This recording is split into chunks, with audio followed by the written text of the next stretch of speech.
Moyenne, pourquoi la qualité d'air c'est important pour notre santé? Je t'explique. Hier, 14 octobre, c'était la journée mondiale de la qualité d'air.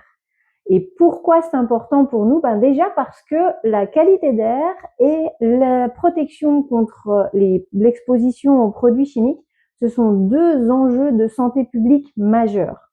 Parce que l'air, c'est une ressource naturelle vitale. On mange, on boit, on respire. Sauf que on tient 3 minutes sans respirer, 3 jours sans boire, 3 semaines sans manger. Donc on s'occupe beaucoup de ce qu'on boit et ce qu'on mange et on s'occupe pas du tout du plus important, qui est ce qu'on respire. Et c'est un enjeu important parce que ça coûte quand même 166 milliards à l'Europe chaque année, entre les maladies, les conditions de vie dégradées et l'absentéisme qui est lié simplement à la qualité d'air. C'est énorme. Et il faut aussi savoir que quand même, respirer une mauvaise qualité d'air, ça nous coûte 3 ans d'espérance de vie. Juste pour vous donner une idée, le tabac, c'est 2,2. Donc c'est pire que l'exposition au tabac.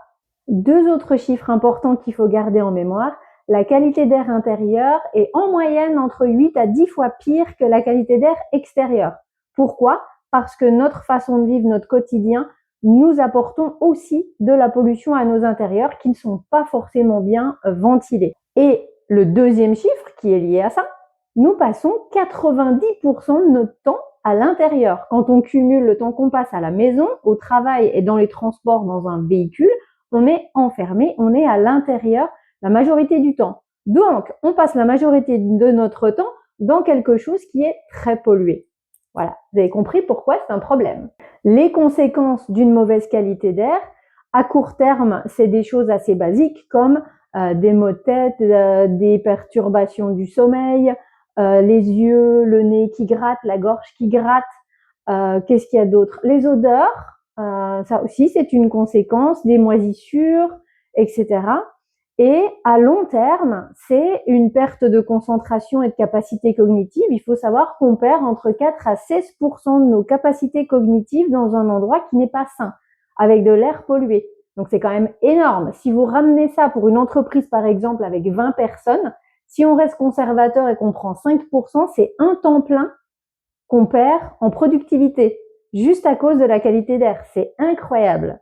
Et sur le long terme, c'est des maladies chroniques, c'est des maladies neurologiques, cardiovasculaires, évidemment respiratoires, c'est une perte de qualité de sommeil, c'est un impact sur la fertilité également. Ça a vraiment des conséquences très très graves. C'est pour ça que la qualité d'air est un enjeu de santé publique. Qu'est-ce qu'il faut faire? Il y a des bonnes habitudes à prendre et puis il y a des choses qu'on peut faire mécaniquement. Parmi les bonnes habitudes, c'est aérer.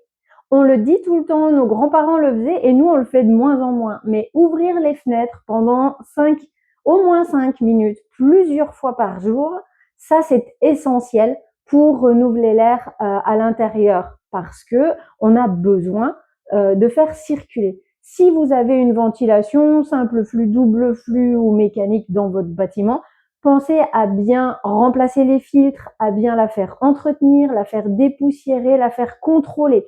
Est-ce que le débit est suffisant? Est-ce que tout ça est bien fait? Est-ce qu'il n'y a pas des bouches qui sont encrassées, bouchées, fermées manuellement? Parce que parfois, ça fait du bruit, ça nous gêne et donc du coup, on coupe cette alimentation. Mais c'est très très grave. L'extraction d'air vicié et l'apport d'air neuf, c'est critique dans nos habitations et dans nos bâtiments de travail.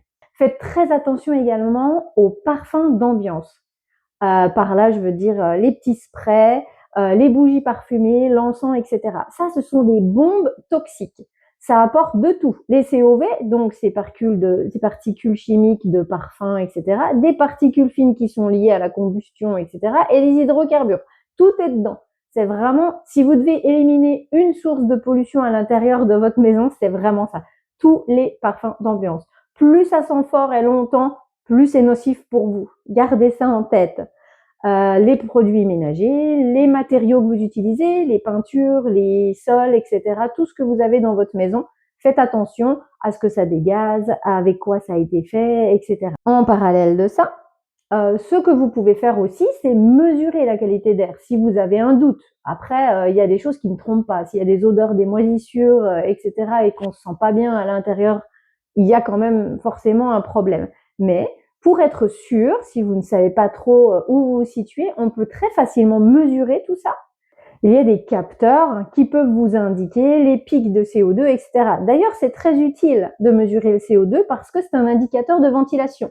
Si vous avez un pic de CO2, vous savez qu'il faut vraiment ventiler parce qu'il faut faire sortir l'air vicié. Donc voilà, on va mesurer les particules fines, on va mesurer les COV, on va mesurer tout ça. Et comme ça vous donnera une indication. Ça, c'est assez simple à faire. C'est très très facile à mettre en place et c'est fort utile pour pouvoir ensuite savoir quoi faire. Et si vous voulez aller plus loin, vous pouvez utiliser la biotech pour éliminer 50% des poussières, des COV, des particules fines, des moisissures, certains hydrocarbures, etc. pour vous protéger en plus. Donc, même en ayant fait tout ça, et il faut faire tout ça, vérifier la ventilation, etc. C'est une technologie qui existe depuis plus de 17 ans maintenant, qui est déployée dans des tas de bâtiments. Et on ne compte plus les exemples de réussite et de personnes qui se sentent mieux après l'avoir utilisé. Mais ça, je vous donnerai tous les détails si vous le souhaitez. Demandez-moi et on en discute quand vous voulez. Bonne journée!